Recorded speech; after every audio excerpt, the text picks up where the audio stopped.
Hello and welcome back to The Note. Well, trading has finished for the day on Wall Street and it's been a relatively calm and positive day, largely thanks to the Chinese authorities who decided to intervene to stop yet another decline in the Shanghai stock market. We'll see how long this trick can continue working, but for the time being it's reassured markets and stock markets have risen across the world since then. Now we can instead focus on the big event for the week, which is the FOMC meeting with an announcement on interest rates due tomorrow, Wednesday afternoon here in the US.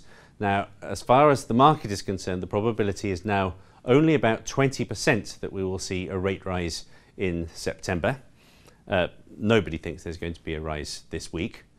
And I think that's broadly accurate. It's plainly on balance of probabilities likely that the Fed isn't going to rise as early as September. However, 20% may be a little on the low side, and it may require the Fed to do at least something to push up that probability in traders' minds. They need to maintain their ammunition, they need to maintain their credibility, and there are reasons why they might want to raise rates earlier. If you want one very clear example, take a look at this chart, which shows you perhaps the most interesting new data we had today. It's the latest S&P Case-Shiller house price index, and you can see that house prices across the US have now almost completed their recovery. Bearing in mind that that high in 2006 was a historic and disastrous bubble, which nobody wants to repeat, house prices have probably gone about as far as most central bankers would feel comfortable with.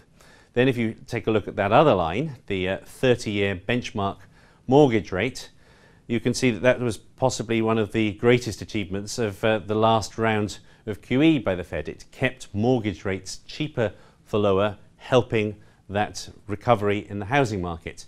We're now at a point when those rates are far lower than they were even at the last peak, and it plainly is about time when those rates started to normalise.